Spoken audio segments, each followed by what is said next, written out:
Okay, so we're gonna do a which tree should I cut up video.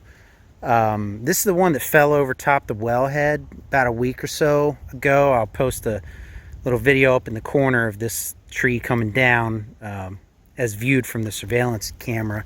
So it was hovering, and yesterday I cut a couple chunks off. It actually worked out really well. Just as a quick aside, it was hovering right over the well there, and I just undercut it on each side, and it dropped down on that one log there and then rolled off. Then I cut it into these two pieces.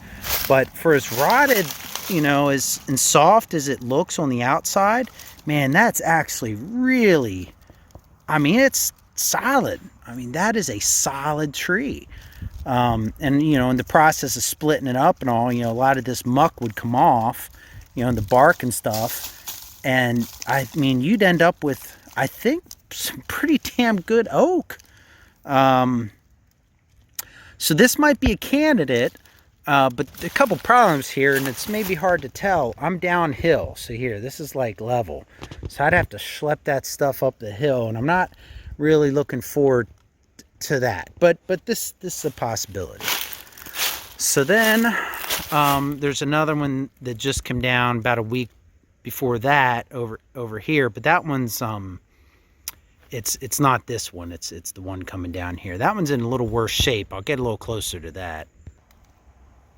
All right, so you can see this one's a little different. You can see the fungus all over the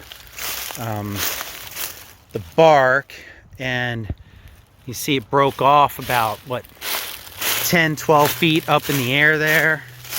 It's where it broke off. So it's very likely got this soft, mushy, ness all the way through. I guess it's a little stringy there, but you can see kind of,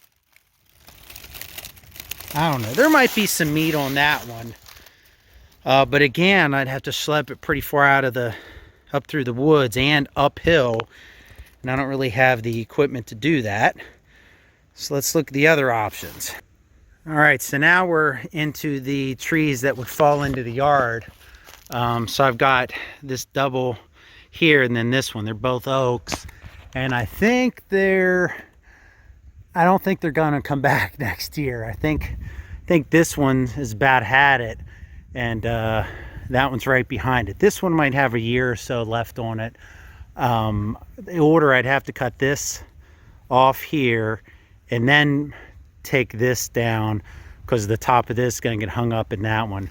But I think I could get them both to fall just right there without getting hitting the house. Now this stem, on the other hand, that's a little more sketchy. I'm not sure if I would do that, but yeah. Let's look at the other options. Okay, so this one's definitely dead. This is the first full year. It didn't have leaves on it. Another oak, and you can see it going up there. Just to kind of give you an eye. It's here we go. This one right here, coming out like that. And I've already measured it with the laser rangefinder, and if I dropped it, it would, relative to the house, come down just shy of the base of this red oak. So I don't think it'd really get caught up. The end of that doesn't have much on it. But what I am a little afraid of is when that thing hits the ground, if I just drop the whole thing. I've seen them where they fall out, they hit the ground and then limbs break out of the top and go flying. And I'm afraid it's gonna fly and hit one of my windows there. Now I've already thought about, I've got a big old tarp I could clip to the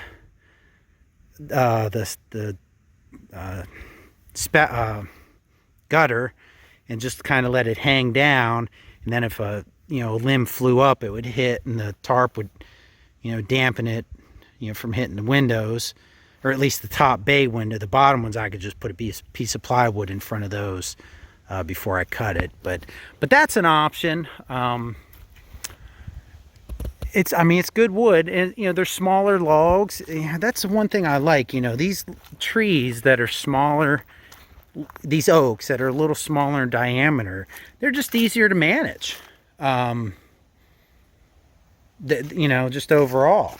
Now, if I go around the back side here, I'll show you this. This is kind of cool. It's clearly some insects got in here. This the woodpecker started eating at it. This just happened probably a couple weeks ago. There's another little nub way on down there.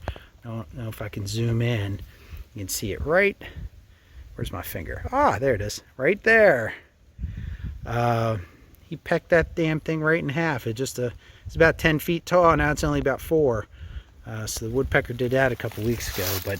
But yeah, this might be an option too. And then here we are just a couple more feet away. So notice I'm uphill now. So getting, you know, if I stored the wood up here and then getting it down to around back where I bring it in for the wood stove wouldn't be as bad. There's this baby that blew down a month ago. Get a little closer to that one. So this one, the groundhogs used to run in and hide in there. If I'd see them out, they'd, you know, take off and go in there. So I knew it was pretty hollow inside. And you can look down the middle. It's pretty hollow, but man, that is a big tree. Look at that baby. So it's probably hollow up to maybe here. And then from there on, there's quite a bit of good wood left. There's a ton of good wood. Let's get up there a little closer. Yeah, I mean, here's just one limb that broke off, and you can see, like, that's good, right? And then in here, this is all good. A little soft on the outside, but I guarantee you that's good on the inside. So that's a possibility. Now, you know, I got to schlep it through the woods. That's one issue. Or bring the electric splitter out here and split it. But let's look at some of the other options. All right, here's another one, and here's the one that we were just looking at, and around there's the swing set. So this one right here, that's dead.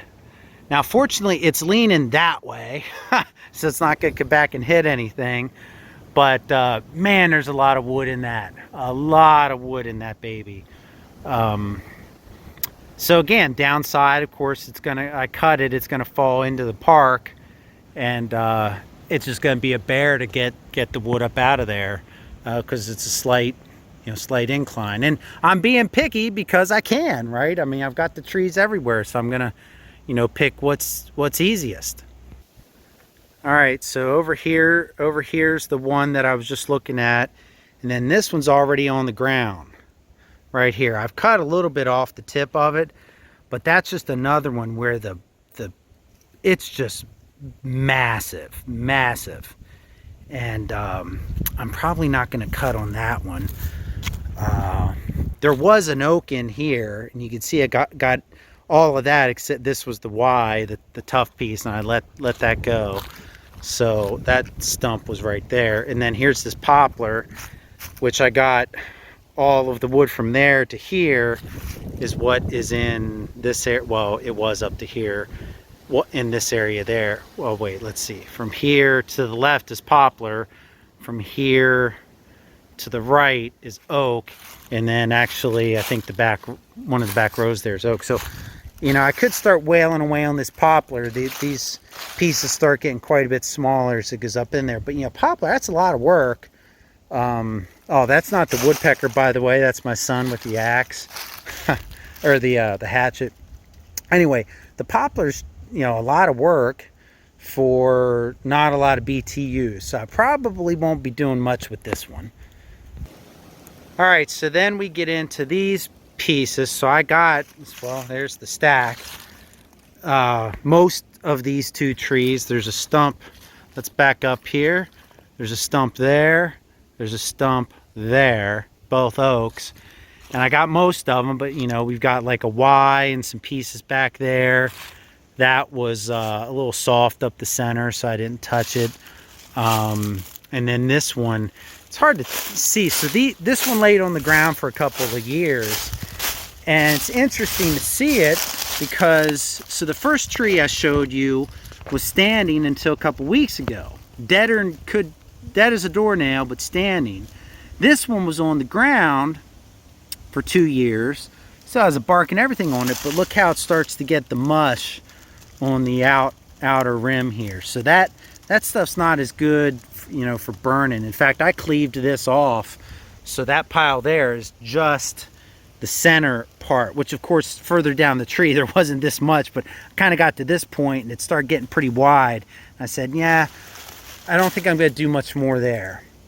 So anyway, I don't think these two are candidates, and I'll put in the same category, let's move over here, 2 more that I had dropped. This one here, big tree, right? Let me get a little closer. All right, so here's the other side of that big stump. You can see it, but getting those big logs up out of there, man, I just don't have the equipment. And then I've got this one I sawed back. This one, let me back up here, came from this stump. So you can see I've cut quite a bit, and then I started getting to the point where I was cleaving off too much of the outside, and it was just too much work. So let's look at some other candidates. All right. So now we start getting into the trees along the driveway. So this one's alive and dead. So that little one, you can see it arcing up there. That little half, let's get a little closer. I could cut that off pretty easy. I'm not sure how good the wood is, but cutting it off wouldn't be that hard. And it's most definitely going in the woods. So that's an option. I'd leave the other half there if I cut it. Then the other option I have is this one right here. Again, leaning well into the woods, dead as can be. Just died this year. Big around at the bottom, but not as big as some of those other ones you've seen. And it should be good wood all the way up. And I'm right here by the driveway, easy. Heck, I can even get the truck in here and take a load out. So that's an option. Another option along this side is this tree right here. That is dead. So the problem with that is it's leaning a little more toward the road. Now I do have a cable stuck up in it that I could probably use to coax it down and get it to fall this way. So you can see I've got a nice big open spot there, but I'm not so sure I trust my skills enough. Now, then I've got this one. By the way, I just saw this huge, this is a pretty big limb from the windstorm last night. Man, that's a big one hanging up in there. So this is dead. Actually, this one's dead too. This one's dead, and it's leaning straight out here. So boom, it's going to come down through here. Might get hung up. Here, let's see if I can get on the back side of it here. Okay, here we are on the back side. We'll go up. Look. You can see it's basically leaning straight that way. So it might get hung up a little bit, but it's dead up top. I think it would break up on the way down. This one, no way. I'm not touching that baby. I could probably wedge it and get it to fall here into the woods, but it's just too close to the road. I gotta call somebody out here to get that one. But yeah, they're my options. You know, I gotta figure it out. All right, so we'll wrap this up. So I think all things equal, you know, are all the considerations, you know, you can think of here. I think smartest thing for me, by the way, I'm not in the best physical shape here either with my back. I'm gonna snip that one off one day, that little half, let that drop, see what happens. Might not be good enough for burning inside, but it should at least be pretty decent campfire wood. And then I think I'm gonna bite into this one. Would be my safest bets. So that's probably what I'm gonna do here. So you'll be hopefully seeing some videos on that. Might be able to get Steve over here to help me. And I don't know that we'll cut it down and buck it in one day, but we'll cut it. see what happens. I think we're gonna have to try to, it's probably leaning a little bit to the left, but we're gonna have to try to get it to get down right there. It might, you know, hit a couple of these tiny ones on the way down, but I think we'll be able to get it to go. So if you have any, you know, based on everything I've posted here, any thoughts, suggestions, comments, post it, and wish me luck. Thanks for watching.